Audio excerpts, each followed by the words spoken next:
Next up, we've got This Week in Law. I'm Denise Howell here with Evan Brown and John Furrier. We're going to talk about reselling e-books, privacy on the go, taking companies private, data security, and lots more next on This Week in Law. Netcasts you love. From people you trust. This is Twit. Bandwidth for This Week in Law is provided by CashFly at CACHEFLY.com. This is Twill, This Week in Law with Denise Howell and Evan Brown, recorded February 8, 2013, episode 197. Dude, you're losing your stock. This episode of This Week in Law is brought to you by LegalZoom.com. LegalZoom is not a law firm, but provides self-help services at your direction, such as affordable business and personal documents you can trust. Visit LegalZoom.com and use offer code TWILL to receive $10 off at checkout. And by ShareFile by Citrix.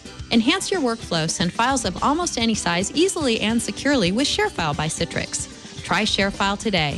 For a 30-day free trial, go to sharefile.com, click the radio microphone, and enter TWILL. Hello and welcome to This Week in Law. I'm Denise Howell. I'm here with my co-host Evan Brown from Chicago, Illinois. Hello, Evan. Hi, Denise. Happy Friday. Hope everything's going well with you. Happy Friday to you. Great to see you. Great to be able to speak to you in a voice that is neither hurting me nor anyone listening in, hopefully. Well, yes, you're sounding just fine. Glad you appear to be feeling better as well. Yes, even more important. This cold that's going around is not fun, folks. Keep yourself on the echinacea and the emergency and don't get it because it hits you with just about everything out there. Also joining us from Palo Alto, California and SiliconANGLE is John Furrier. Hello, John. Hello, Denise. Thank you for having me on the show. It's fantastic to be here and an honor. It's great to see you again. Hopefully you've been healthy lately. Yes, I'm the one in my family that's actually been healthy. I've only had a little bit of the cold. We've had a sick person in our household. I have 4 kids. People might not know that, but all 4 of them have been sick. 3 at one time just this week, and 1 has been sick since 2 weeks before Christmas. And I have a daughter who has mono, who's been out of school for 3 weeks. So oh no! I'm actually meeting with the school today to actually talk about how to keep her in her grade level, but that's a whole nother conversation. Yes, we wish you all the best with that, of course, and yes, my little week-long cold seems like something quite trivial by comparison. I'm just glad it's over with, though. Let's jump right in and talk about some of the great stuff that's been happening in the world of technology and law this week. As usual, there's a lot going on.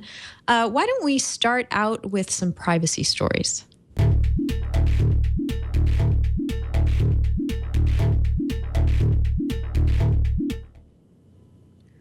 So this is pretty interesting and something that you might not have heard of if you don't live in the state of California.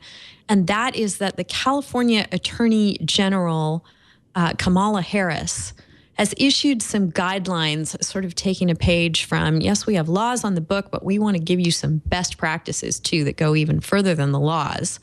For mobile app developers. They've called it Privacy on the Go. It's a 22-page report that is a bunch of advice for mobile app developers that, aside from everyone needing to have a privacy policy, which has been the law in California for a bit now, also urges people to take some privacy by design type steps, build them into their mobile apps, such as screens that will pop up and advise people right when they're about to do an authorization or enter information that could be shared in a way that they haven't anticipated. So I really like that this is out there and want to get the word out. California tends to be this place that sets the benchmark for privacy standards. And since mobile has been so wide open on that front, it's nice to see the Attorney General being proactive and trying to take that kind of approach with the industry rather than constantly coming in after the fact and saying, hey, you guys have done something wrong, trying to cut things off before it gets to that point.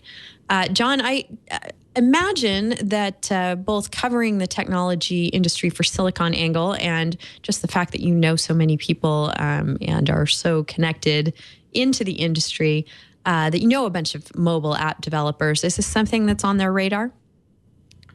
Not really. I mean, I think the mobile app developers look at it kind of downstream. It's kind of one of those scale problems that happens on the business side. It's kind of the business model problem. But I think now when people see their data, they're seeing like the Path thing happen, where Path just settled something. You probably know more about that, but it was the action that was against Path. So they realize that the data issues are big into the design side. So they're going that way on the front end. But right now, the challenges are technical, like how to handle unstructured data is really the biggest issue. So that's one thing. Once they get that under control, I think the privacy policies will be easier managed. So in the trenches of developers, the core issue is how do you bridge big data and DevOps kind of issues, meaning, data is part of the development process, not a secondary effect. So I think we're seeing the first generation of developers look at data not as things that are part of the application, but actually inherently native in how they design software. Yeah, I think that's a great approach to take and consistent with what the Attorney General in California would like to see happen. Evan, given that this report doesn't really have the force of law, how do you ballpark it as far as effectiveness goes?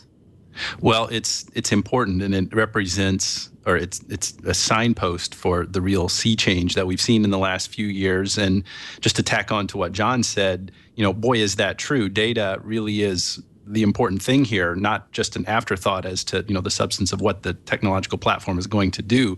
And there are a couple of reasons for that. I mean, one is, I guess probably the biggest one is that so much more information is available to the platform about the end user, about the consumer through the use of mobile devices, because there's so much that we can do through our mobile computing platforms, and then there's information that we don't even know that is available to the platform provider, geolocation data, for example. And it really is that data, that information that drives the ecosystem, and as much as it relies on advertising, particularly third-party advertising within these mobile applications and mobile platforms. So what we see here is an action on the part of the California Attorney General, and we also have seen recent things from the FTC in a couple of different ways, both with more attention to COPPA and also with some similar guidelines like this just released last week.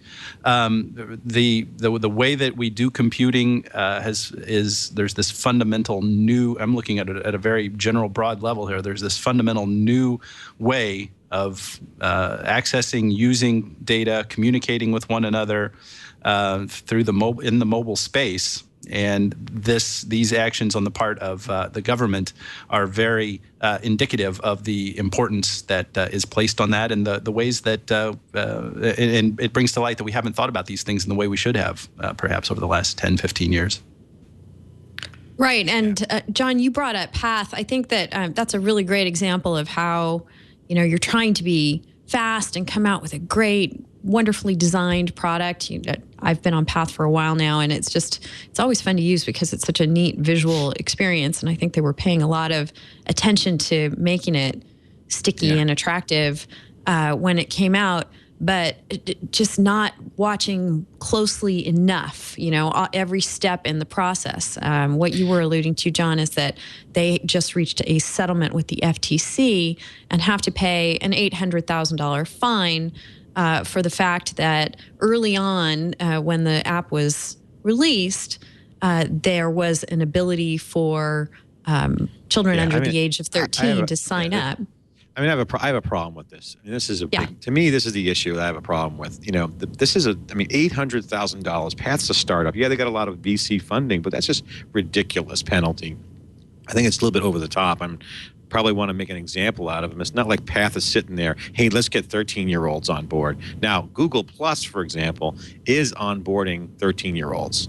So I don't see them getting, their hands slapped. I mean, Facebook at least is a little bit harder to get on for a younger age, can actually lie about their birth date. But this is an example of where the government can really put a wet blanket on innovation. Because a lot of the stuff that's really the coolest things going on right now are things that no one's really thought of yet.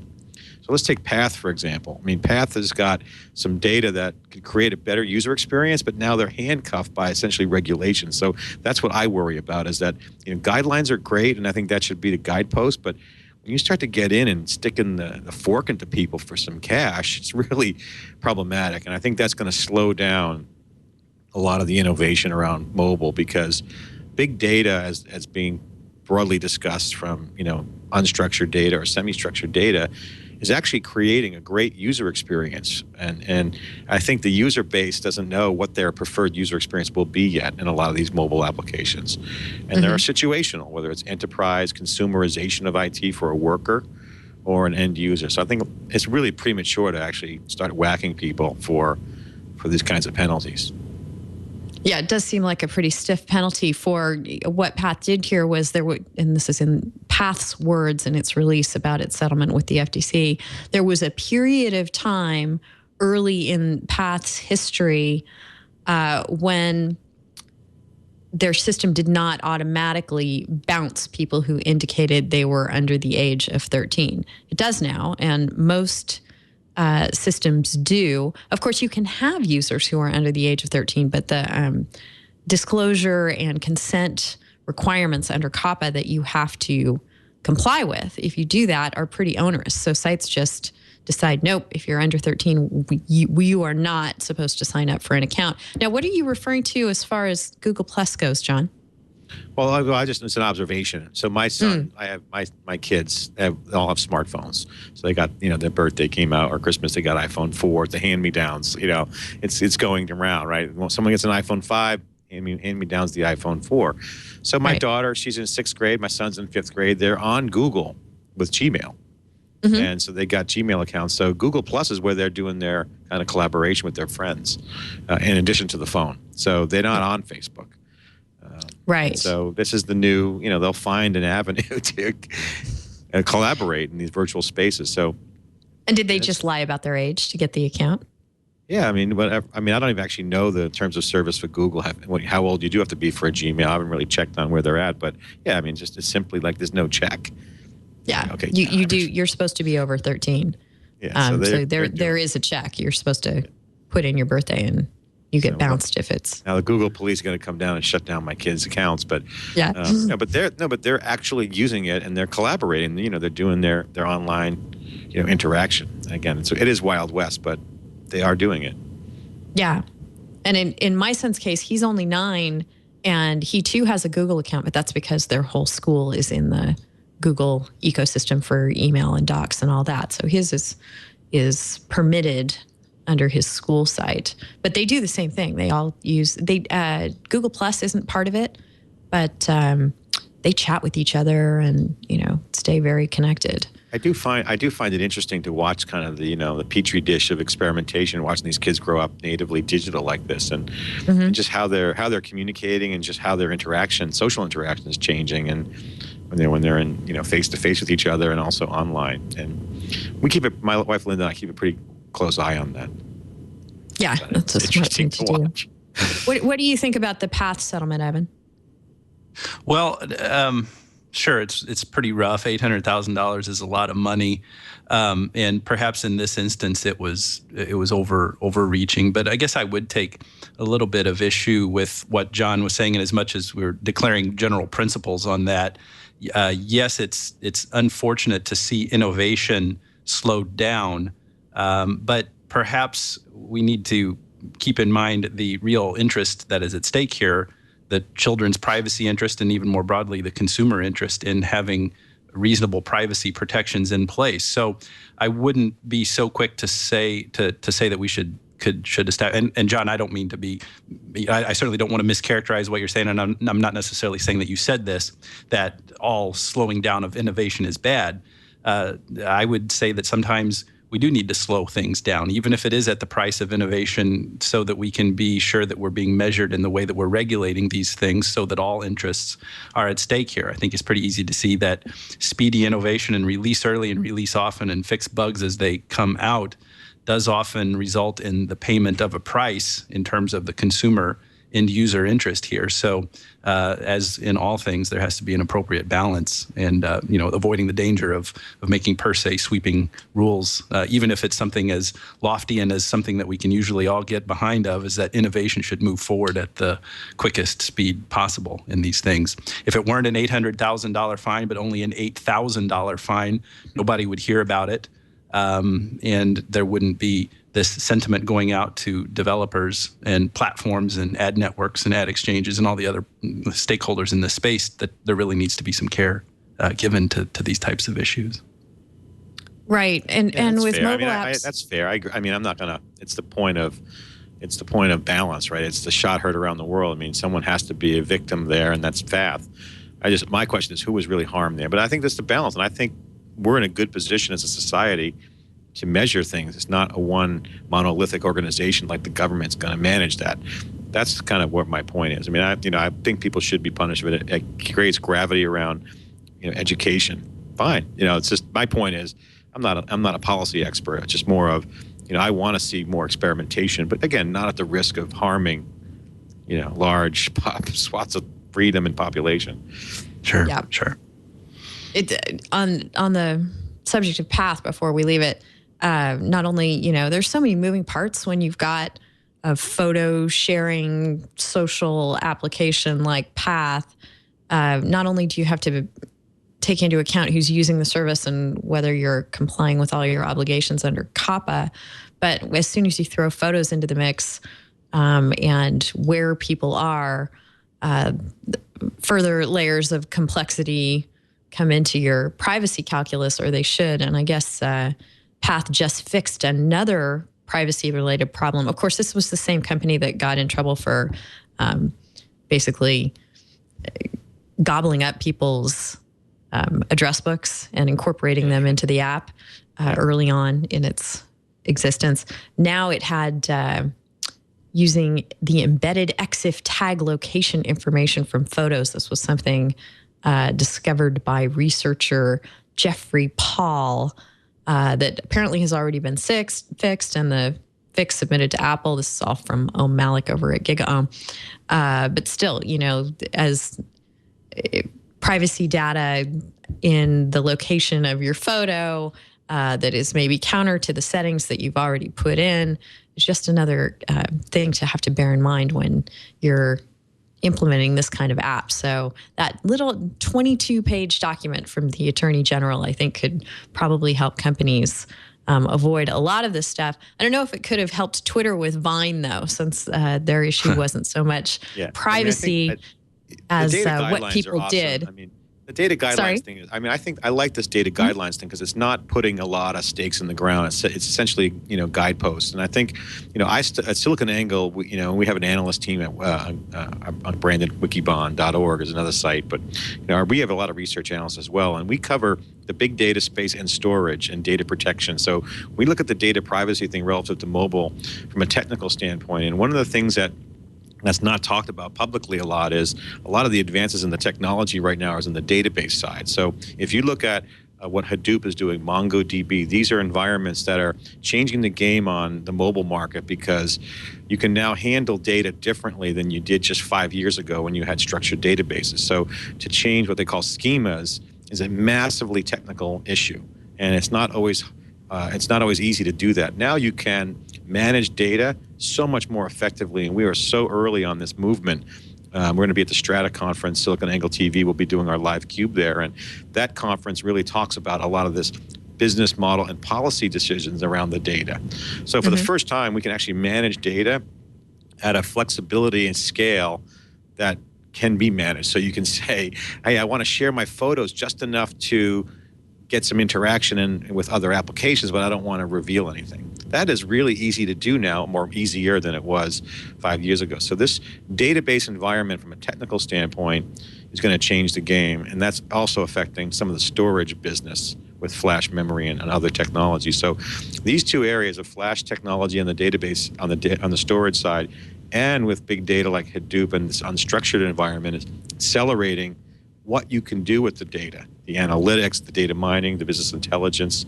So that, I think, is going to be a big part of what will affect policy kind of formulation. And I think the goodness of what people want to accomplish around, the data protection and data management. Yeah, that's a really good point. As systems become more mature, you're going to be able to have more fine-grained controls over, what users want and what the app will actually do. So that's a great thing, a great trend. So Vine, or Twitter, not so much a privacy problem here as an issue that there was stuff happening on Vine. Who would have thought, new app, video only, that maybe kids under 13 should not be exposed to. So that's Twitter's own COPPA issues there, but not as far as data that they were releasing, but who could use the app. Again, more along the lines of what happened with Path. So Evan, do you think Twitter's going to be fine here?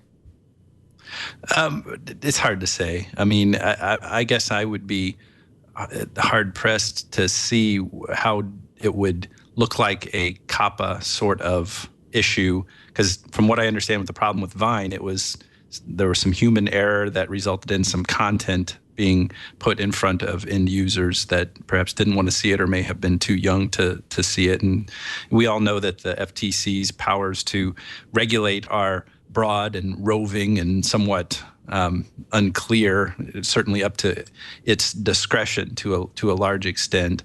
But given that Twitter has acted so quickly to manage things here, and not only in its own infrastructure, but also in dealing with the App Store and all that stuff, and making sure that its age appropriateness is accurate, or at least the listing of it now is at least more safely assumed to be accurate. I mean, after that, it's all just looking into a crystal ball, wondering what the government is going to do to pursue someone on this. But things happen, and just going back to what I said earlier, that's one of the main things of the ethos we have is, release early, release often, allow bugs to be fixed in the marketplace. Here's a situation where, yes, there was a little bit of a skirmish, and perhaps some things happened that aren't the most fortunate in the world. But as far as I know, it didn't result in loss of life or limb or anything like that. So hopefully we can, a couple weeks from now, this will be a past history that we won't be thinking about. Maybe this is just ephemera, like so many of the things we talk about on the show. No loss of limb, just maybe some viewing of limbs that people wished hadn't happened. John, do you think? Sorry. Do you think any time that something like Vine is released, it should automatically come out with a 17 plus or higher rating, or how do you think companies should handle this? Oh man, it's such a hard thing to think about, because I think Twitter didn't really understand what they were doing with this thing. I think it was really a rush on the product side. It was an embarrassment for them, obviously. But I think their intention was good. They didn't really want this to be a porn product, which it became, kind of like chat roulette when that came out. That's what everyone kind of goes there. And I think it's just a bad product execution by Twitter. And they have egg on their face and they're embarrassed because of it. But yeah, I think it begs the question, if there's any chance that it could be not suitable for kids or work, they have to kind of disclose that. But I really can't comment on that. But my guess is that looking back, that's what they could have done. But I don't think they intended it. So I think this is just a case of bad execution on the product side for Twitter. I don't really find the product useful. At this point, too, I'd like to let you guys know what the first MCLE passphrase for this episode of This Week in Law is, and it is privacy on the go. So note that down if you are listening to the show for MCLE or other professional credit. All right. Well, Representative Zoe Lofgren has been tinkering with Aaron's Law. I want to talk about with John and Evan in just a moment here. But first, I want to thank our sponsor for this episode of This Week in Law, LegalZoom. If you've been waiting for the perfect time to start your dream business, we're talking about startup companies here on the show today, it's right now. Of course, there are a lot of legal considerations that you'll want to keep in mind, but some of the real basic ones, the ones that aren't going to involve, making sure that you've architected your application exactly right for the privacy standards of the California Attorney General or COPPA. If you're just interested in doing something like incorporating your business or forming an LLC, you can do that starting at just $99 with LegalZoom. Forming your business the right way can save you money on taxes and ensure that your personal assets are legally protected.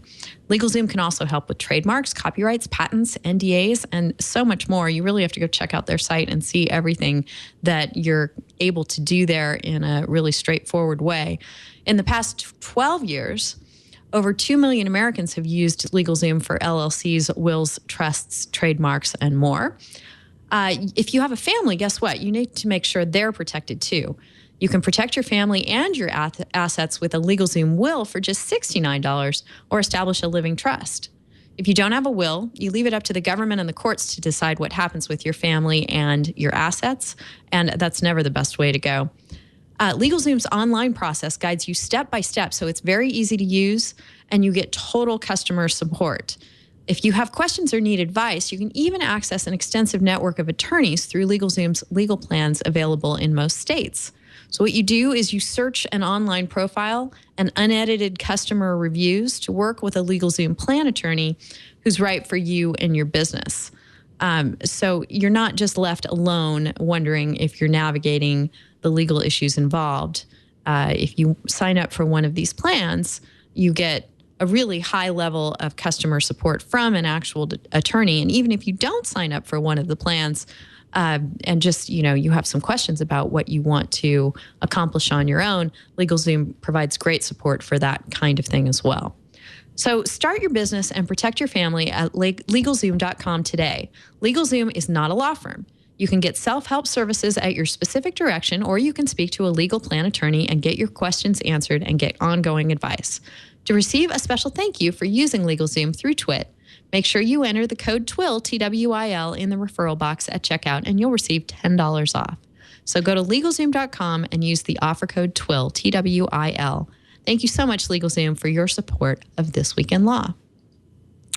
So let's look at legislation and policy right now, and specifically what might be up with Aaron's Law.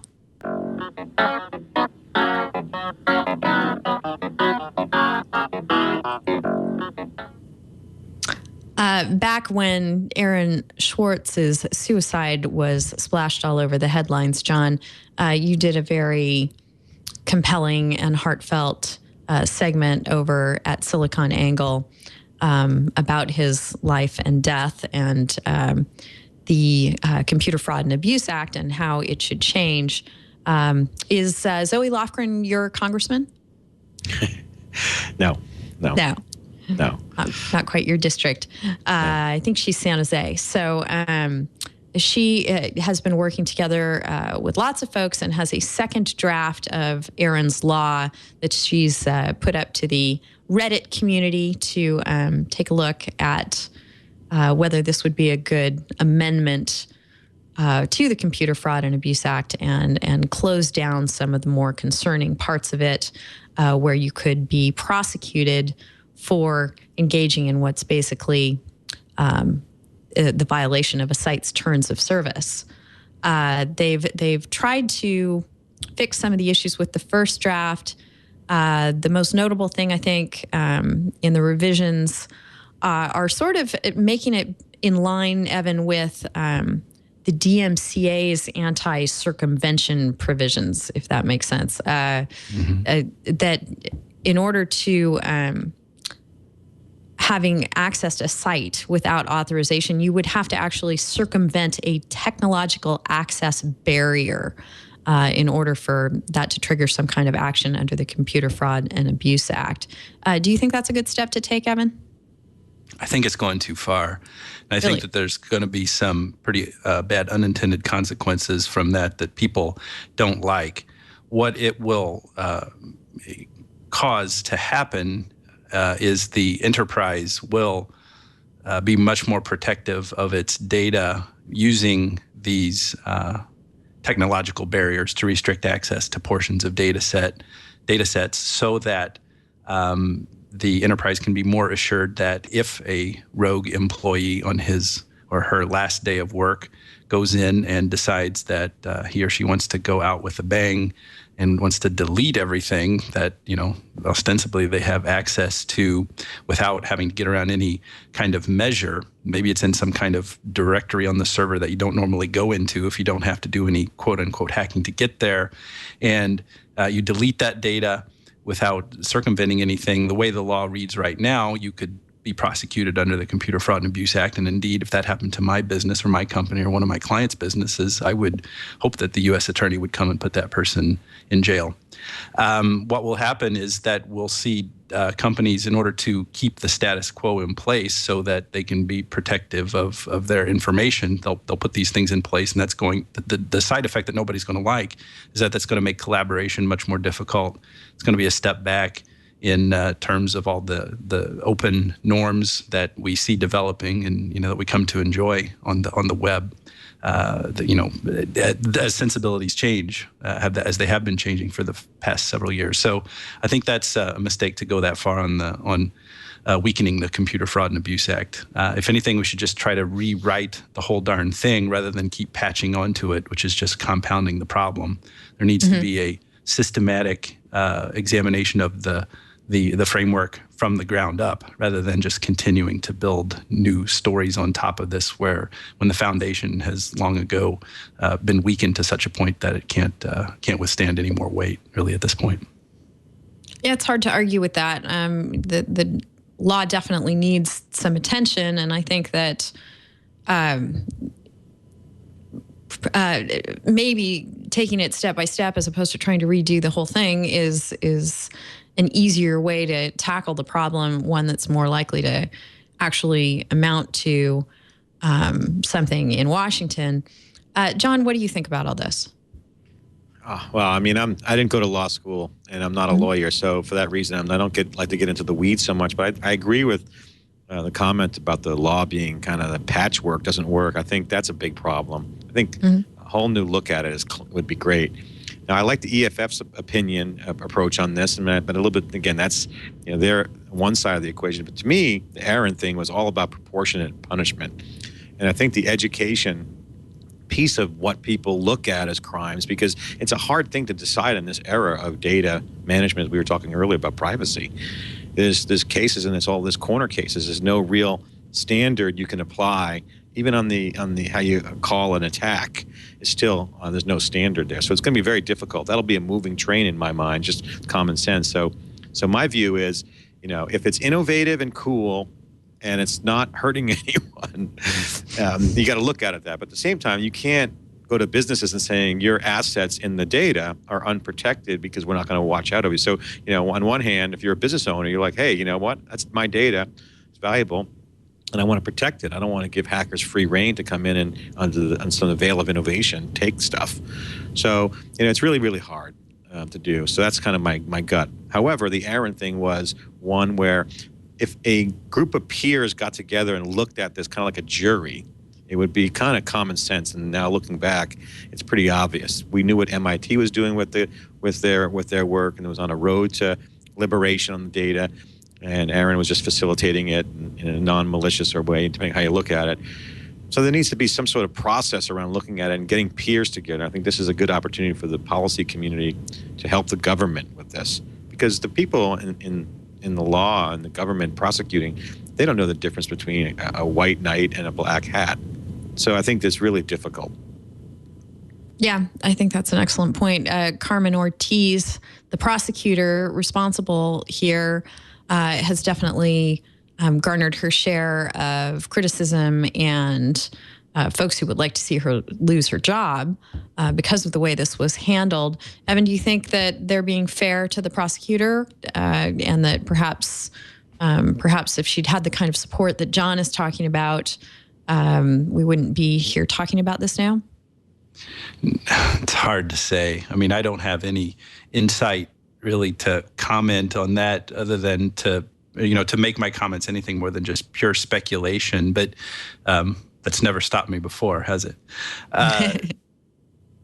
It would. I mean, if we look at this in the way examining it in the terms of what we know about how prosecutors work in general, how government employees work in general, how anybody really, even lawyers as officers of the court, plaintiffs' lawyers trying to prosecute a civil matter or defense lawyers trying to defend it. There's never a situation where some more resources wouldn't help have a more realistic view of what's going on here. It's the U.S. Attorney's job to zealously enforce the law. And, the word zealous in terms of what a lawyer's obligations are is kind of confusing. It's, a lawyer doesn't have an obligation to zealously represent his or her client. That's kind of an old way of thinking about it. If you look at the rules of professional conduct, there's no such obligation there to be zealous. But that's kind of brought in as a as a societal expectation that the prosecutor will do his or her job to aggressively pursue crimes. So it's easy for a person in that position who is, like the rest of us, an imperfect human, just doing his or her best job that they can, given the resources that they have, given their interpretation of their mission, of their objective in all of this. It's difficult to firmly pass judgment on someone like that. We're all just doing the best we can in this situation. And going back to what I said at kind of the beginning of those comments, all I know is that there's no situation where more resources, more information, a better, more balanced perspective of something, it's hard to find a situation where that would not be of assistance. Yep, definitely. And I think in this case that, the law too needs to be definitely closed down in the way that enabled enabled the potential penalties that were being leveled here to be aimed at Aaron. So, he basically, there was some, if you look at the letter of the law, he was there, he did some things, but I think the proportionate punishment was out of control. And I think if you look at in everyone's kind of their own view, she's doing a good job. She's got a case. She wants to prosecute it to the full extent of the law. Someone was damaged, an institution at MIT. We all know kind of what that damage was really about. It was really not much. So in this case, Aaron's case, it was nothing. But there was something that happened, right, that had to be addressed. So she went full throttle to make a statement per the path discussion, right? Someone has to be out there and shown and taken down publicly, and that's what they were doing. My issue was the failure was all across the board. When the punishment was that severe, they could not come to some common ground and saying, hey, do you really want to put this guy out there like that and let him hang out there to dry and get punished for that? She just took the other end of the brunt. So she took the mob attack on that side because she just was situationally there, as was Aaron. So I look at that way. I don't think she had any malicious thing against him at all. It's just a matter of what she did. So the proportionate response was significantly relevant to her, in my opinion. And we're also assuming that she even spent much time at all thinking about the case. She had a lot of things to think about. This was most likely, 95% of the brain cycles spent on this prosecution were not probably Carmen Ortiz's. So she's kind of just more of a symbol of our upset reaction to all this. Kind of a scapegoat's probably too inaccurate of a word, but you know what I'm saying. So Evan, can I have you try and come up with a concrete example of if you were to adopt what Zoe Lofgren and Ron Wyden think would be a good amendment to the CFAA, and we were to make things have technological access barriers if you want to be able to criminally prosecute someone for getting at them. Do you really think that would be that cumbersome? I don't think it would be cumbersome to enforce. I just don't think it would give us the outcomes that we want. Perhaps I'm biased in this analysis because I come from Chicago here in the 7th Circuit, where we have the Citrin case, which is, and we've talked about this a lot on the show in the last few years, which that case compared with the Nosal case from the 9th Circuit creates this split among the circuits, which is what makes it likely that this issue could get up to the Supreme Court. to ask the High Court to determine when somebody has exceeded authorized access to a system. And that is a different analysis than whether somebody has just merely accessed the system without authorization.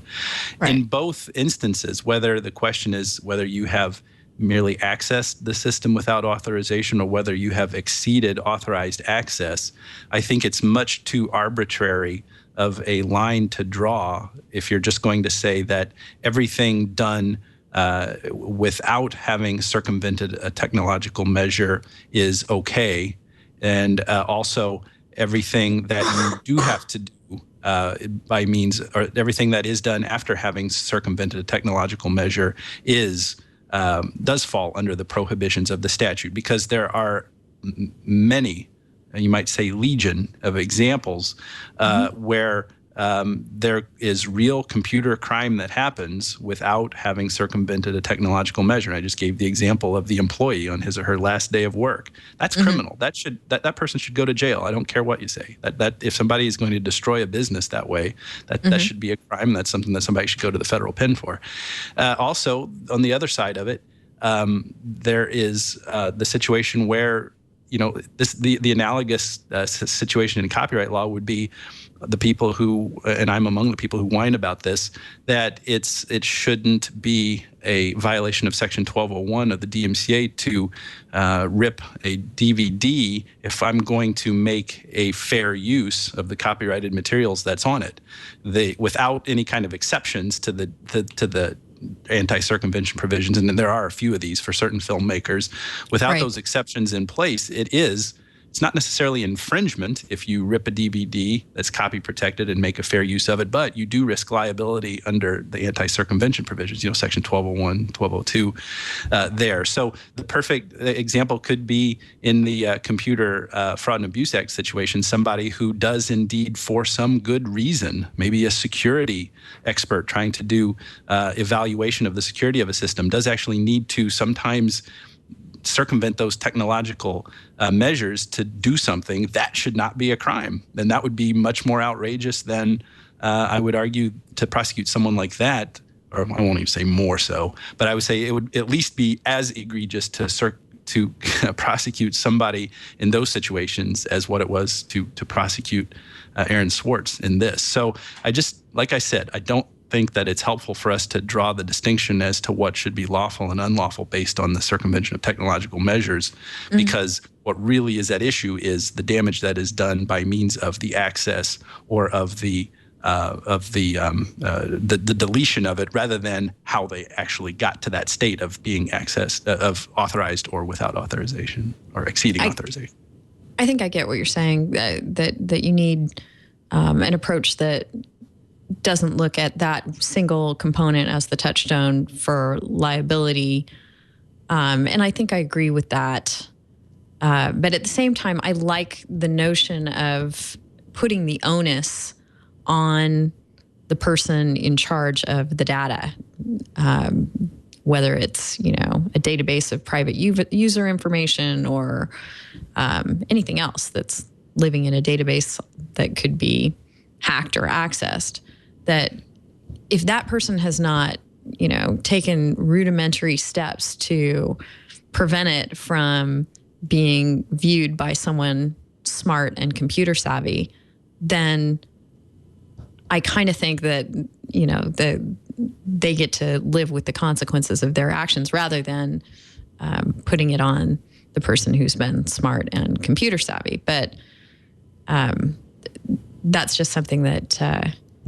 this topic is very relevant because it crosses so many borders, right? Just policy and tech and law is one area, but if you look at what's happening in the corporate enterprises, they have the same challenges with cloud computing, and area we're covering right now is data protection inside a corporation. So the compliance and the legal issues are involved around the general counsel for a big enterprise, and CIO is changing, and so the CIO and the CFO and the general counsel sit there going, are we compliant? If we're a multinational company, you have laws outside the U.S., another complicated issue. Meanwhile, all the developers are doing what they call shadow IT. They go to Amazon and start programming, these data models. And like we said earlier, data is part of the equation. So essentially, they're opening up their entire network to hackers. overlay the holistic picture of what's happening recently with New York Times, Washington Post. I mean, where there's a serious war against hackers, obviously the government is going after. So, we get caught in the crossfire, the consumer side of the business, where we want to innovate. We don't want to put a wet blanket on it. So what I've been saying is I totally see the point. We have to look at this in a whole new canvas and saying, let's recast, the right to bear information for users, right? What does that right mean? So I think that's a rights issue, in my opinion, and it's a huge mess right now, huge. It's only going to get worse because of, like I said, the database technology is going to make it more pervasive to collect and ingest data, and with the tools to do data mining are going to get easier. So it's going to change a lot. So I think this is just the beginning of a major problem. Yep. And the fact that the Computer Fraud and Abuse Act can be used as such a bludgeon has definitely got to be addressed before the problem gets worse. And I'm not sure whether the solution is to toss the whole thing and start over or bolt on some appendages, but I guess maybe we'll let Congress sort that out and see what we get. But it's been fun discussing it with both of you here today. Let's talk, before we leave this topic of sort of crimes and justice here, I thought it was worth mentioning that the EFF was trying to compel the government to release upon request to people who are being prosecuted information about the government's investigation. This is in connection with the WikiLeaks case. And some activists involved there were trying to compel investigators to turn over additional orders known as 2703D orders and also pen registers that are issued at a lower standard than the usual probable cause kind of warrant. So the EFF was trying to help these folks get some information about their investigations and was relying on the First Amendment as their basis for it, saying we have a right under, I don't know, I guess sort of a journalistic right to know how information is being gathered about us. The Fourth Circuit Court of Appeals rejected that and said, no, I'm sorry, it's too onerous on the investigators. They have to have some secrecy in how they go about their activities, and this crosses a line. So the EFF didn't win that one. First Amendment does not help you get at what is now currently secret information related to investigations. Evan, were you surprised about this at all? To the extent I understood it, this was a really nuanced opinion that touched on a lot of areas of First Amendment jurisprudence and the interface with the Stored Communications Act that just kind of made my head spin and my eyes kind of gloss over after a while. So to the extent I understand it which really is pretty well reflected in what you said there, Denise, I'm not surprised. I think that it probably has more to do with an administrative burden question than it does, or perhaps just as much to do with an administrative burden issue as what it does with the real secrecy here, because there are a lot of 2703D orders issued, I imagine. I guess we don't know for sure. That's the whole point of this case. But it would just seem like that the government would be doing that a lot based on the data we have from Google and others that talk about just how astronomically large the numbers of government requests for data are. So if there was this new right created for somebody to know what kind of information was being sought about them in connection with an investigation, or even not with a connection with an investigation under this provision of the Stored Communications Act, that would create a huge administrative effort that would take government resources away from the prosecution of cases in a way that the court found perhaps implicitly to not be fair and not in furthering the interests that are here. Then there was this whole issue of really what it means to the integrity of an investigation, which is important. Believe it or not, the government does actually investigate crimes where there really have been crimes committed that would cause harm to us, and so there is a definite interest in making sure that investigations are done in a way that they're not compromised or slowed down or made more difficult in a way that's unfair. So I'm not surprised, I guess. Right. And Google and other companies are trying to thread that needle pretty carefully, because on the one hand, they have to respond to government investigation requests all the time, and they're providing more and more information about how they do that, especially companies like Google and Twitter are. But at the same time, they cannot just be obstreperous and not cooperate. Of course, they want crimes to be investigated. They don't want people using their services for nefarious purposes. So it's a pretty fine line to walk. But January 28th, did you guys realize that was Data Privacy Day when it happened? Yes. So in honor of that, David Drummond over at Google, their chief legal officer, put out a statement on the official Google blog about exactly that, about trying to walk that line very carefully and stressing that, in many, many instances, the way you might know what's going on in an investigation is because Google has provided you with that information and given you the opportunity to object or come in and try and keep the information under wraps. Evan, you think they're doing a good job on that front? It appears so. I mean, it's a there's. I guess I talked about this on Twiat with Padre SJ. Yes, you did. A couple of weeks ago. There's also plenty of PR cred that Google can get from taking this approach, and I'm just curious about how far they would really go if challenged on the protections that they're trying to give end users here. So yeah, good for Google. Yeah. What do you think, John? Well, I'd know more about it if they were doing a good job. They're not marketing it actively. I think it's more of a checkbox for them in my mind. Google obviously doesn't want to do too much to unveil their competitive advantage, which is data, which is the privacy issue. So Google's done a great job of beefing up their policy arm of their group, and that's been well documented. But yeah, I don't think they're doing anything bad. I think it's a good sign for Google, and they know it's a balance between oversharing, and people will go crazy if they overshare, in my opinion. So I think I think they're doing a good job. Google is. I don't think they're doing a great job, but I think they're doing a good job with this announcement on their privacy announcement. All right. Good for you, Google. Let's move on and talk about some patent issues.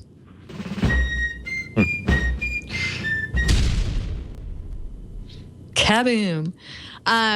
This is kind of new and interesting and comes up on the patent front, but also involves some copyright overtones.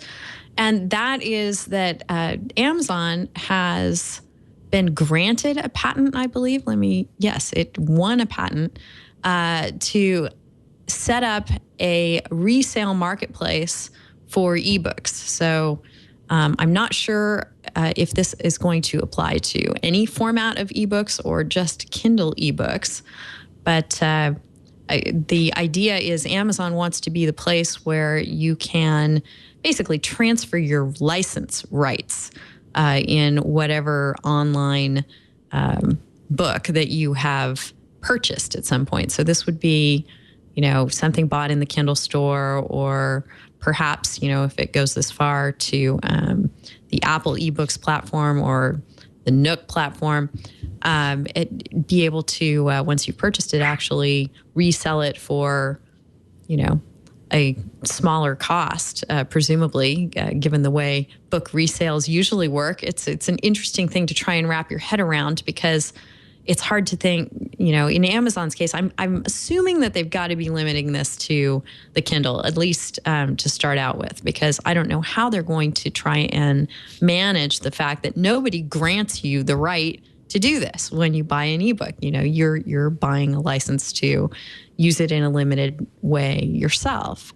So Amazon, it seems to me, is breaking new ground here in the rights that people are going to have in their books by, perhaps needing to retool what the terms of service are that go along with an ebook purchase, and then implementing that in a way that gives a secondary marketplace. Evan, what do you think?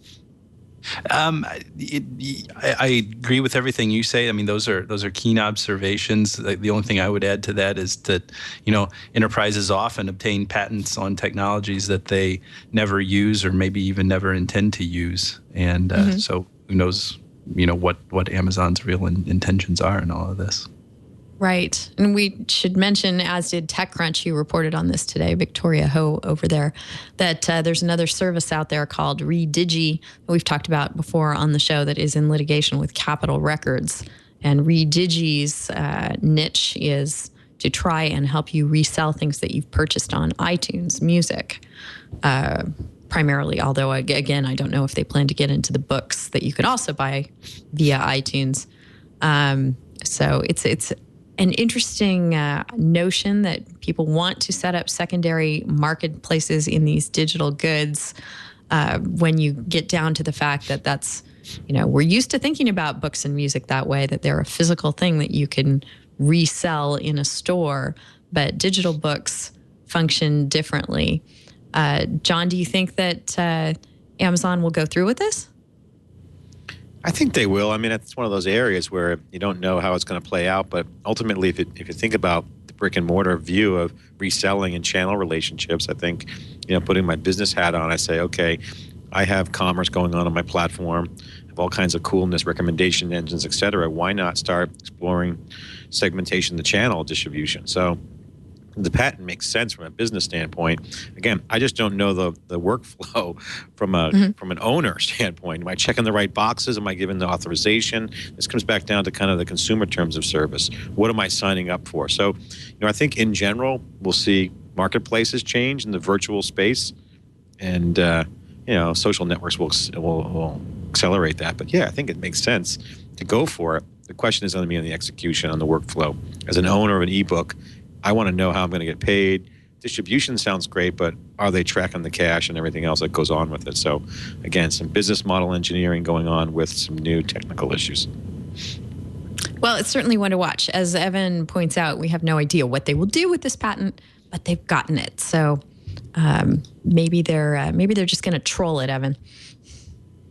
Come after other marketplaces. Speaking of patent trolls, I guess our troll of the week this week, it wouldn't be a twill if we didn't have some patent troll to talk about. We've talked about this one before, and that is Personal Audio LLC, who has now sued two different podcasting entities, one being Adam Carolla's business, the other being How Stuff Works. Those lawsuits filed last month. The reason I bring it up on the show, I don't have much to say about it or much light to shed. All we know is that they have, aggressively gone and sued two folks now. But I am asked about this repeatedly between the shows. It's very much on people's minds. They want to hear what's going on with it. And I guess the latest that's going on with it is that EFF has asked people if they have received notices from Personal Audio LLC demanding royalties for using their podcast patent, that they get in touch with EFF. Julie Samuels over there is spearheading the effort. So definitely, if you're in that boat, get in touch with EFF. So that I think EFF would like to have a good idea of who's being tapped and why.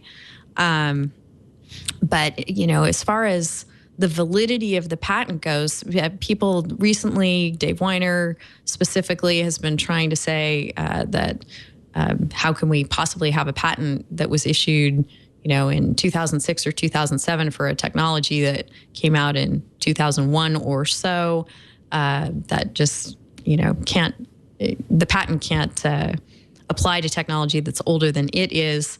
The clarifier there is this apparently is part of a 1996 application to the patent office and would be, considered effective as of then, based on that filing. So, it's an interesting thing, and of course near and dear to everyone who is in the business of distributing audio or video via what we think of as podcasting.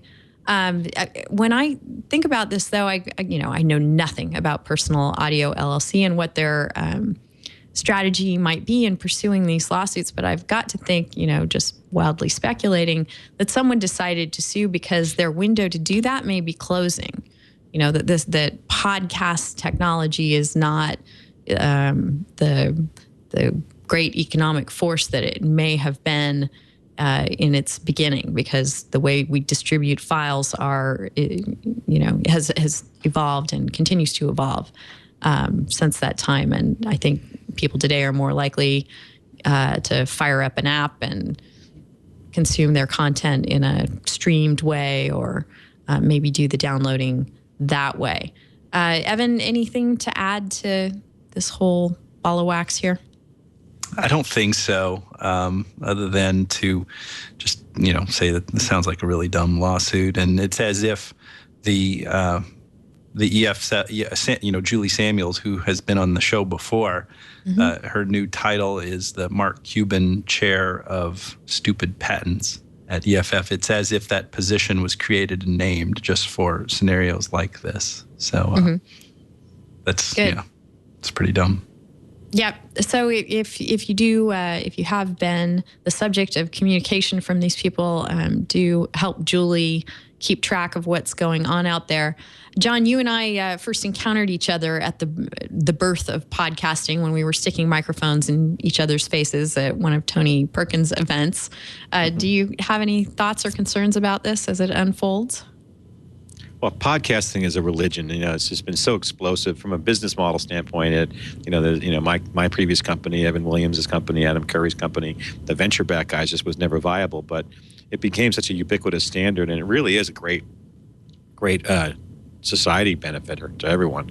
So this thing is just out of control, ridiculously trolling, because the filing was filed in 2009, but there might have been some prior art. So there's a ton of prior art for this technology. So, and they're going after non-Apple. So they probably already went to Apple. Who knows if they've settled, but this is a business model that's out there. So I feel strongly that there should be some sort of, legal test for trolls, patent trolls. We all know what they look like. They're domiciling in Texas, and they're shaking everyone down, and you can just see the track record. So the cost to defend becomes the settlement. Okay, I got a choice between hiring an attorney and winning, just for the sake of winning, or just paying the ransom, the tax. And, we're seeing it in Silicon Valley significantly with some the semiconductor companies. There's one company we're doing a story on right now that's out there, and won't say it yet, but shaking down everybody. And they're making millions of dollars, and it's just, a patent that they found. They put it in, incorporate a new company, and they just go around knocking on the doors. So it's just evil. I mean, it's just the modern of our society needs to address these things. The purpose of patents, but what was the purpose of a patent? To protect an invention. In digital, it's hard. Everything seems to have already been patented or a derivative of some other patent. So I just have a big problem with this one, because podcasting benefits everybody. Yeah, I mean, the language here is just super broad. And if you do take it back to 1996, I'm sure that it's broad enough to catch things beyond just what we think of as podcasting. So it really is a example of the problem with the patent system as a whole, that something like this could even be granted a patent, when, as you say, John, there's prior art and people have been transferring files around since, the dawn of the internet. So it's definitely one that's on our radar and that we're watching. I'm sorry that we don't, have any silver bullets for how this is all going to wind up, but that's the way the patent system works. Unfortunately, they do have a patent on something and are out there shaking it around. So the EFF is going to help people address that problem, and would love to hear from you if you find yourself in that boat. Let us move on and talk about some things on the copyright front. Sorry, just a second. But let me redo that. Jeff, edit this here.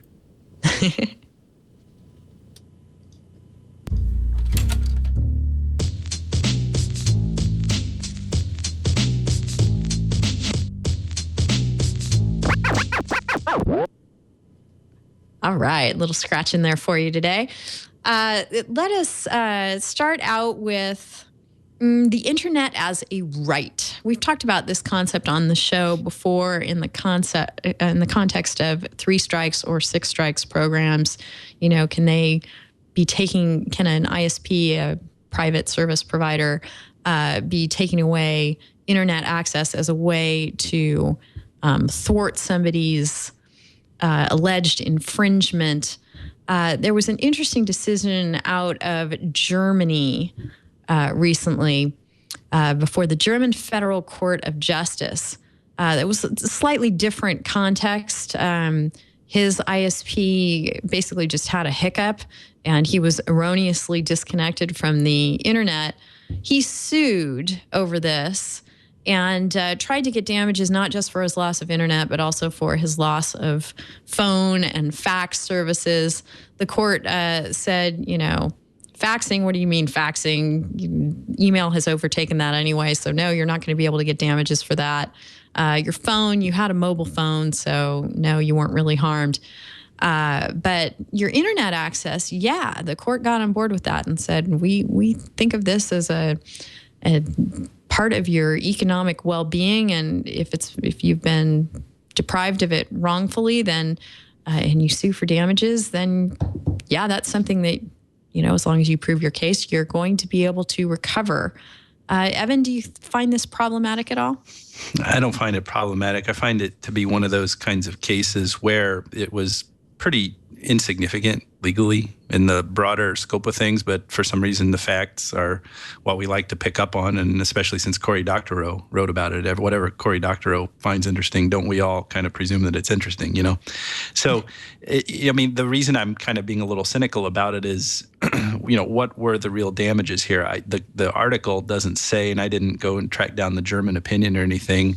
If you're looking at a breach of contract action against your ISP for wrongfully terminating you, I'm surprised that was not, precluded by some clause, some limitation of liability clause in the user or the service agreement. Maybe that's a nuance of German law, or there probably would be some kind of nuance of California law or something like that if that were here. So, but okay, let's go ahead and just say it's not precluded by the service agreement. What are your damages? Well, if Comcast is going to cut off my internet service here, where do I go? I go to like WOW or something like that. Some other provider here.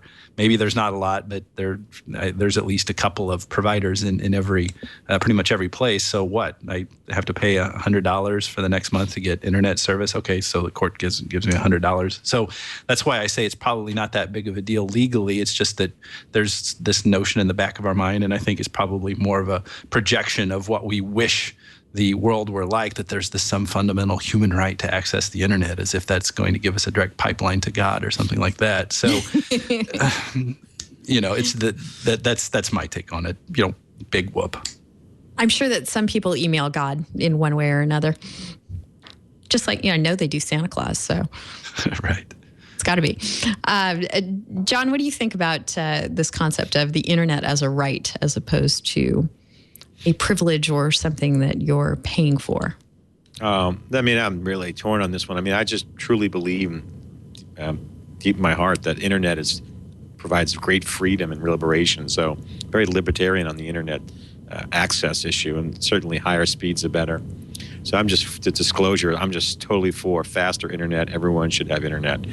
The issue of it being free is just too premature. A right is too premature in my mind, because it's kind of like, it's not there yet. It's like me trying to sue the government if I can't get to the work on the right route I wanted. My car won't start. Who do I sue for that? So this comes down to a maturization of service level agreements. If I want to guarantee service for, say, my business, if I'm working at home, I should basically buy and pay for the right to have that service. And if it's damaged, the contract's broken. So to me, it's the implied contract of the internet right now is freedom, access, and that's good. The question is, I think we have to mature that and segment out what's free and given to everybody, like a road. And if people want private roads, take the toll road. So to me, I look at it that way. It's really a basic way to look at it, but it's kind of complicated. And again, I don't know what the ISP structures are like in Germany, if they're subsidized in any way, but certainly, competition should be encouraged in markets where if I got Comcast, I got AT&T U-verse, I should have wireless overlay. So I should have a choice. And I think that ultimately is where I want to see it, higher speeds, faster. But I don't really understand where it could be the right to be sued. It just doesn't jive well with me. Yeah. All right, well, let's move on and let people know that if they were hoping to unlock their cell phone to be able to access other carriers' services, effective as of January 26th of this year, the exemption that permitted that for a while is no longer out there and available. It only ever applied to individuals. And so if you were planning to have a business, unlocking cell phones and putting other services on them, you were never able to do that even under the exemption. So I don't really know that this is going to have a whole lot of impact. But if you are an individual who simply wanted to unlock your cell phone and use a different carrier, can't do that anymore. Evan, is this a bigger deal than I'm thinking, or no? No, this isn't a big deal at all. Unless you just want to, channel Ed Felton and figure you have some right to tinker. Exactly. I don't see this having a huge economic impact. I mean, I have never had anybody tell me that they actually ever unlocked their cell phone to move from one carrier to the other. I recognize there are a few hundred people in IRC, so I'm sure that the noble majority in there will pipe up and say, "Of course, we do that all the time." But I'm probably not going to believe you. Yeah, the way I keep coming up against this is, businesses that have either been sued for it or should be sued for it because that's what they're doing. I like you, I'm not running into in my daily life a whole lot of people that this is going to impact. John, are you concerned about this at all? I'm concerned about the ramifications. I do agree with Evan on one hand, but disagree with on the other. Is that it's not really harming anyone, but this is an interesting thing. This was a big deal from some of my kids' friends when we were sitting around watching on the news. It was really a scary moment for anyone under the age of 20. They go, "Oh my God, they are unlocking their phones," and people are looking at that as a way to have freedom and choice. And I think it's a bad precedent to say, "Hey, you cannot unlock them. I'm going to send the government after you and put you in jail and do something bad to you because you did something that you should have the right to do." Why is that important to unlock that? And I think that's not clear to people. So I think there's a PR issue there that needs to be addressed from that standpoint. And again, I initially said, "Whoa, that's interesting," because I know the unlocking is a hot trend among alpha geeks and techies. But what got my red flag up was watching my 17-year-old son and his friends look at this and going, boom. Now, they're the same guys on Pirate Bay. They're the ones who aren't paying for the music. It's a whole nother conversation. But again, That was a negative perception, really, really negative perception, saying, "Hey, who are they to tell me what I can't do with my phone?" And that was interesting. I think there's a personal angle there.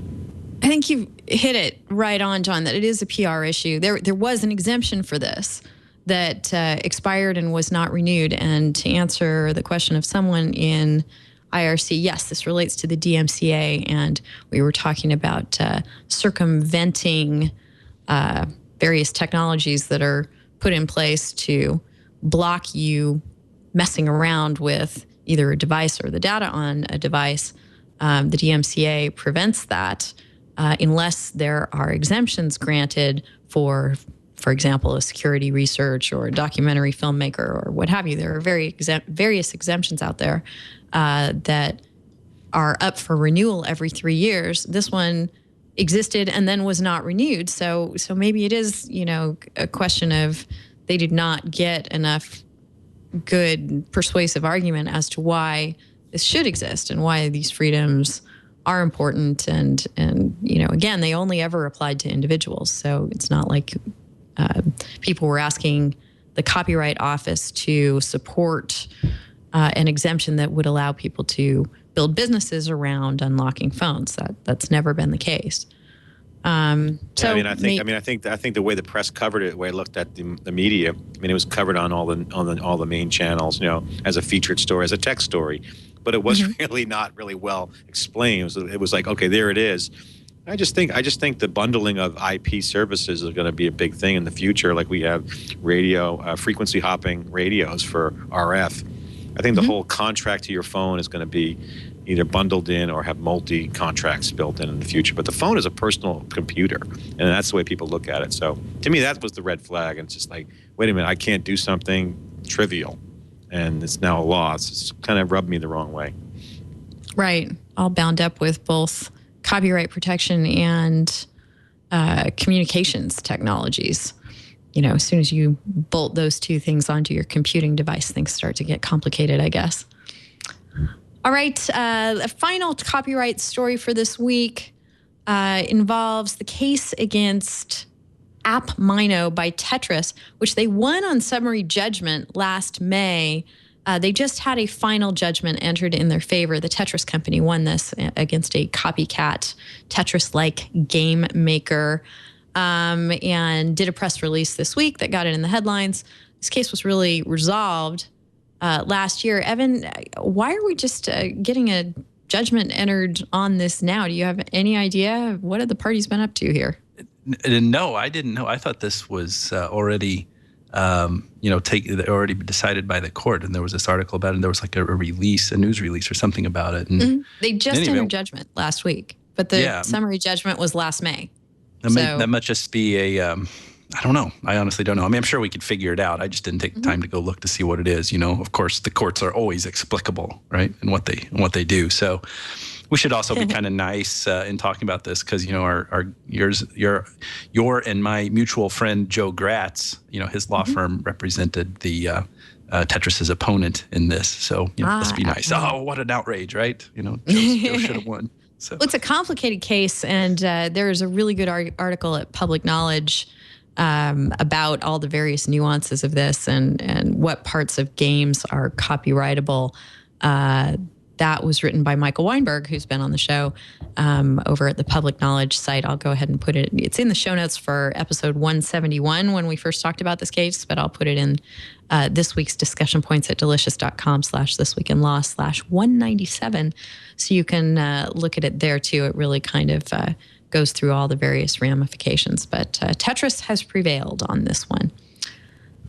Before we go on, I want to talk with John before we let him go about taking companies private and what Dell is up to.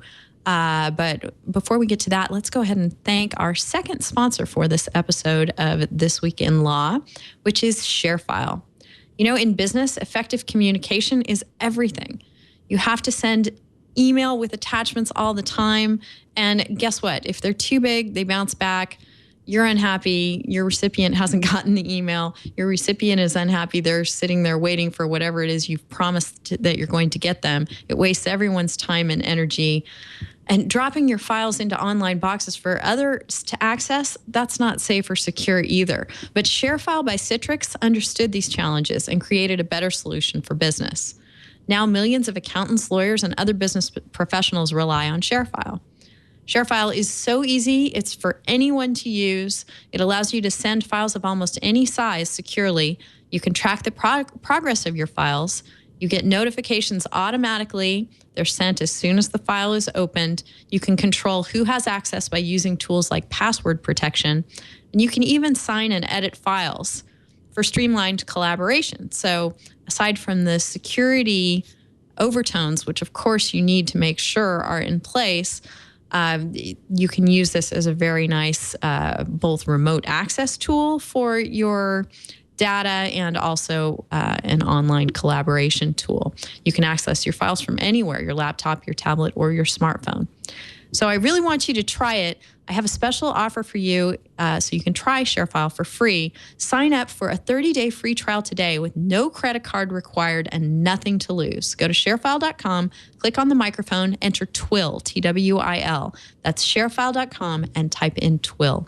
Thank you so much, ShareFile, for your support of This Week in Law. And here we'll go ahead and let you know what the second MCLE passphrase for this episode of This Week in Law is. It is going private. So if you need more information about listening to This Week in Law for mandatory continuing legal education credit or credit in your other profession, head on over to the Twit Wiki, and there is lots of information there for you. So one of my most favorite classes in law school, John, was securities law, about companies trying to get their stock out to the public and get public participation. And what people don't think about so much is that after you've been a public company so long, circumstances might come around that cause you to say, you know what? We're going to take this puppy private again. And that's what Dell is trying to do. And you think this is a great move. Why is that? Well, like you, when I was in business school, I studied entrepreneurship and finance was my degree, dual degrees, and I was always fascinated by financial strategy. And one of the things that I observed was, being flexible in managing the marketplace is really the key to success for most businesses. And Dell is such a successful company that their success has grown to the point where they're so public and so big, it's hard to actually move when the market's moving so fast. So to me, I think Michael Dell's move to go public represents a lot of the what might be written about in case studies in the future as a good and bold move, or it's going to sink the ship. We'll see. But I think it's a good move for a couple of reasons. One is Dell really is positioned well for the long term of the enterprise market and consumer market, possibly. They pioneered a business model that is well known and documented, the direct business model, mail order, computers, and then ultimately, challenging and beating HP and IBM and others, Compaq in the personal computer business. But that has changed with cloud, mobile, and social kind of driving this transformation. Dell is not positioned in a couple key areas. One is they don't really have a mobile presence, and their PC business is based on Windows. And the Wintel monopoly that drove the computer industry is over. Even though Windows 8 is a new operating system, it just doesn't have the muscle that Windows had in the old days. And Windows had no competition. Apple wasn't really competitive to that monopoly. So you really betting everything on Windows is a challenge. So I think going private is one that will allow the company to kind of step out of the public's eye in terms of the classic reporting and all the requirements to comply with being a public company, disclosure, all the data sharing to all the shareholders. That's a requirement that, one, burns up a lot of resource, and two, exposes to the capital markets, hence the public market, your moves in your business. Being private, you don't have that obligation as to the level of being a public company. So this allows them to get back into a shell and to retool or pivot, as they say in the industry. And they need to do that. And it's going to involve economics, how they subsidize the edge of the network, whether it's PCs, handhelds, or tablets, how they handle some of the enterprise customers that they have with data centers. And so much is going on there, and allows them to essentially reset probably some of the financial strategies and how they report gross margin, et cetera, et cetera. So I think it's a risky move, but because he's the founder and his name is on the door, this is very much a Steve Jobs-like moment for Michael Dell, especially under the light of how much criticism he got when he mentioned about Apple prior to Steve Jobs joining, that they should just give the money back to shareholders, and Apple then went on a historic run that they're on now. So interesting scenario at many levels for the press and also the company. But I think it's a good move because it allows them to retool faster. And that nimbleness could turn them from an aircraft carrier into a battleship if they do it properly. So that's kind of the high-level, simplified version of my analysis. Yeah, I think it's a really intriguing thing to do with a company like Dell that, as you point out, has such an established business and that's gone along, in kind of a rut for a while now. And there's so much opportunity that it could jump onto with the whole concept of, what I think of when I think of Dell is the ability to customize something exactly how I want it. And whether that's a computer or a tablet or a phone, I think there's so much they could do with that they haven't been able to because of their business model and the way that they've been answerable to shareholders. Some of the IRC people saying what are they going to build. So to be specific, I would say that a couple of things. Microsoft might own them was one comment that was funny. Microsoft's a big player in this, but here's the thing: Windows 8 is not a done deal. Microsoft's got their own Surface out there. Apple's changed the game on how people are going to build on the components. But if Dell wants to be a serious player in the enterprise and consumer, they got to have a phone. They have to have a tablet. And I've been critical of HP not to sell their PC division because, if you want to be a player, you got to have that device. Now everyone's going to say, yeah, they have no chance. I remember when Dell had the initial mail order PC. I remember when they had no notebook. They hired a guy from Apple, and then the guy who did the PowerBook. They dominated that market. They went on a nice run. So Dell has the chops to compete. And so that's the factor. And they have to have a phone, has to be global. They have to have a tablet, and they have to have the new devices. They have the back end going on. They're really weak in storage, but outside of that, solid business relationships with the enterprise customers. And again, they have the supply chain and the build to order scale to do a phone and do it well. So that's really the big challenge there on that side. And then handling the Windows 8 hedge will be something important. If they go Windows 8, Microsoft's obviously putting a lot of dough in. They want to try to compete and make that probably a full-on environment end-to-end, kind of like the way the iPhone is. So that's kind of one area I think that they might do something compelling. So just to mention, there was another company I saw in the headlines that I've seen over the last few years. About.me was bought by AOL. It's also going to take itself private and buy itself back from AOL. Evan, do you have any thoughts about the strategy of doing this? I leave it up to the financial experts and the smart corporate transaction types. So, yeah, I mean, the thing that's most interesting in the Dell situation is the shift from emphasis in hardware to software. So I see that interesting as a sociological and cultural phenomenon, and a phenomenon that pertains to the development of technology and all of that stuff. But don't look to me to say anything brilliant about financial strategy or anything like that on this. And can I look to you to say anything about the shareholders? What happens to people who own Dell stock at this point? I couldn't say anything about that either. I mean, there certainly would be expectations that are in play there, but I would just have to talk to somebody smarter when it comes to those issues. All righty. There is a good MSN Money story on this.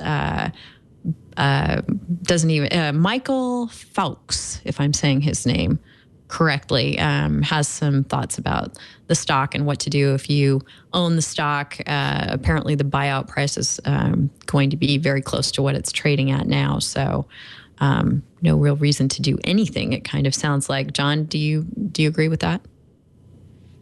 Do you agree with what? Them buying the stock back, or? No, for people who right now hold shares of Dell stock, would you think that they'd want to hang on to the stock or sell the stock? Seems like they would. I think they're being forced to sell, from what I was seeing, and I think they should be given the option to hold. But I'm not the securities guru, so I'm not sure how you want to parse the deal. I mean, it wasn't really a tender offer. Was it a tender offer? Or was it buyback? So characterized here as a leveraged buyout. Leveraged buyout. So that's a forced sale, right? Mm-hmm. So yeah, I mean, I think employees I talk to at Dell who privately tell me that they're really not happy about it. So I know that the sentiment inside Dell, there's really two camps. There's the let's turn this puppy around, let's win. And they got a management team that's, again, refreshed. Dell's taking over, and he's taking over the helm, and he's brought in his own guys. Marius Haas came from HP. He was at KKR, so when he left HP, he went to KKR, so we know they're great at LBOs. He also did the deal with 3Com when he was at HP. So Dell brought in, has a new crew at the top that he's grooming. And they have a great services business that they're expanding, and they're doing really well in the enterprise. They're positioned beautifully in the enterprise, and that's not being valued by Wall Street. So again, that's more to the analysis. But yeah, I think you're a shareholder. You got to be bummed if you're an employee. You want some of that stock. Now, I don't know what they're going to do on the private side, if they're going to issue ESOPs or whatever they're going to do. So we'll see. We will. And good luck to Michael Dell, and hope that they can do some fun and innovative stuff as a startup company once again. Let's go on to our tip of the week. This is something that I spotted over from Mike Masnick's coverage of this on Tech Dirt, and it's something that makes really good sense. I think it makes a perfect tip of the week. The reason this came to my attention is because of a librarian named Bobby Newman, who uses Creative Commons photos on Flickr for presentations and in her blog. So she's very careful to make sure that she's licensed for the use that she wants to put the photo to. But the kind of loophole here is that Flickr makes it very easy to find Creative Commons photos, but it makes it very easy for that license to change too on the rights holder's side. And if it's changed after you've already used it, it's really hard to go back and tell the rights holder, well, hey, when I downloaded this photo and used it, it was licensed for this use. If someone ever comes back after you and says, no, that license doesn't apply, you need to have proof of what the license was.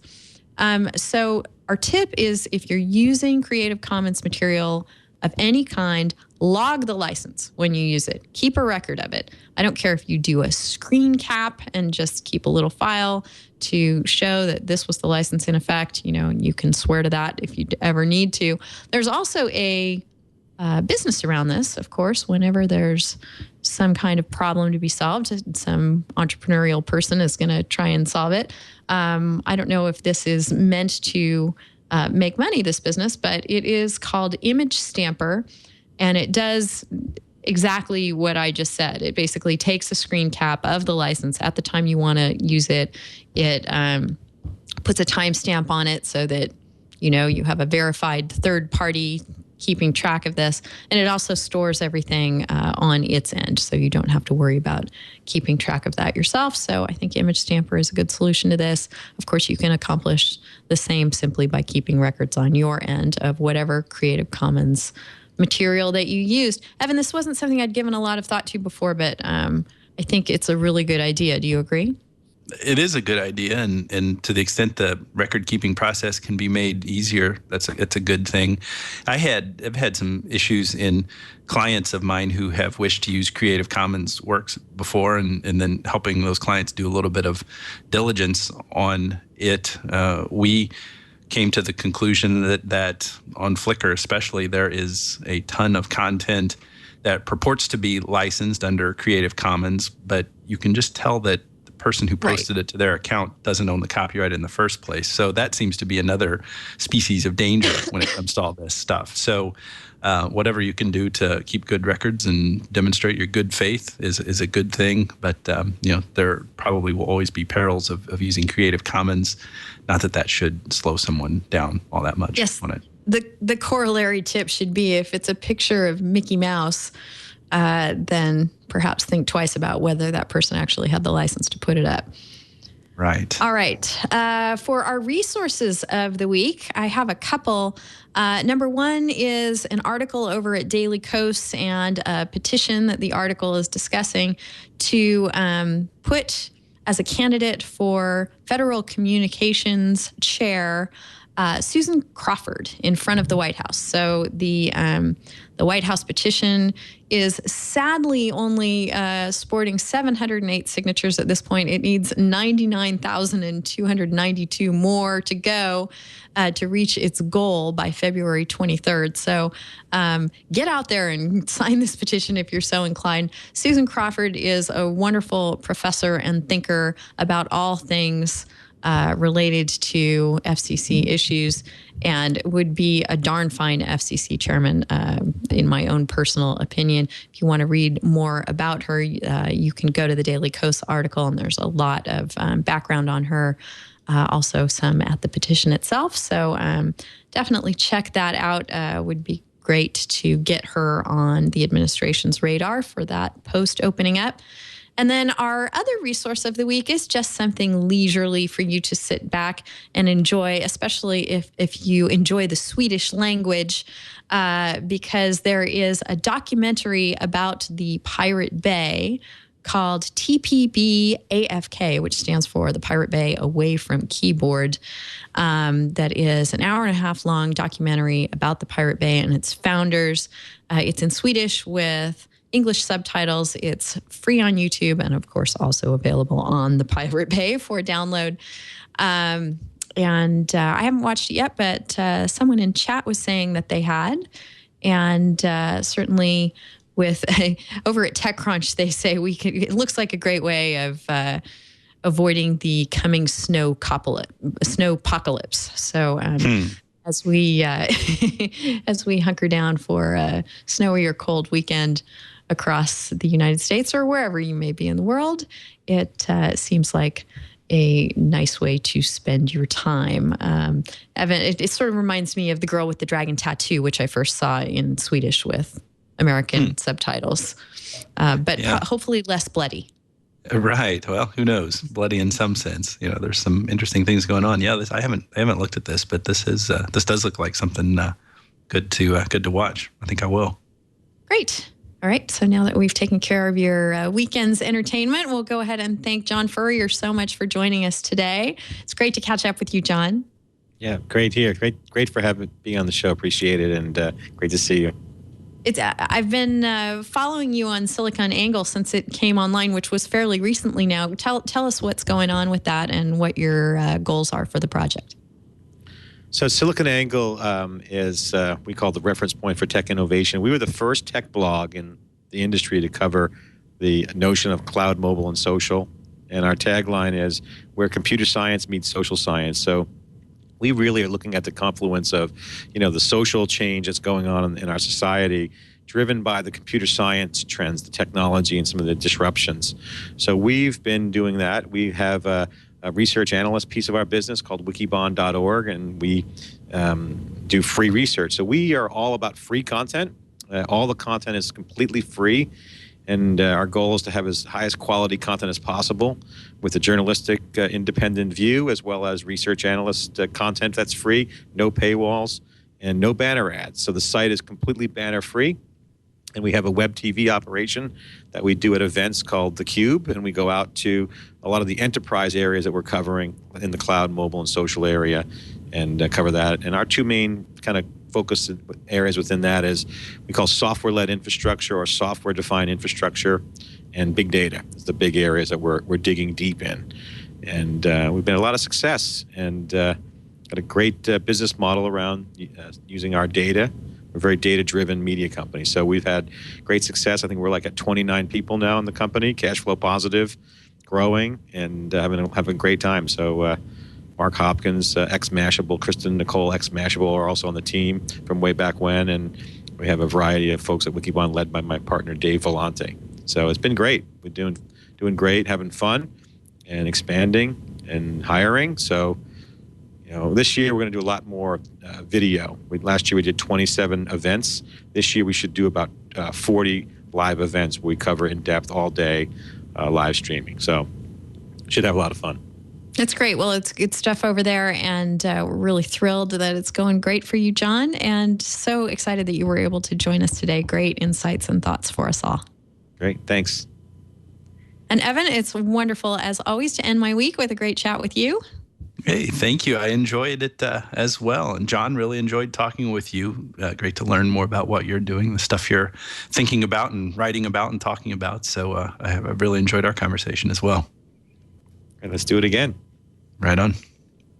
All right, guys. Well, I just want to let people know that they can catch this show every Friday at 11 Pacific time at 1900 UTC when we record it live on the TWiT network.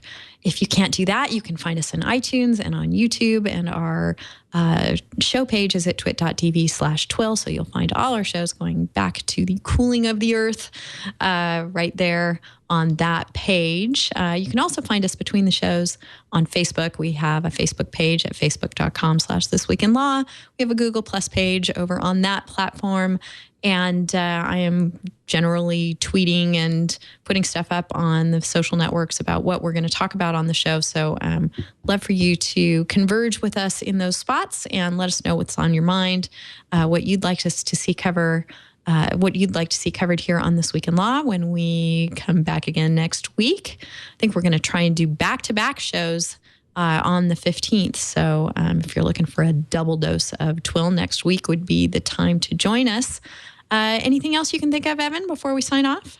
No, just have a great weekend. And, just if you're going to do any reading Shakespeare, this would be a good weekend to read Richard III, I guess, catching up on the big news with him being found under the parking lot. I think that's a fine idea. I'll watch Swedish subtitled YouTube films and read Richard III and be well taken care of for the snowpocalypse. There you go. Yes, we're having a rain apocalypse outside right now, which means it's lightly sprinkling in Southern California. So for anyone else who is facing more severe weather, we wish you all the best. Stay warm and safe, and we will see you next week on This Week in Law. Take care.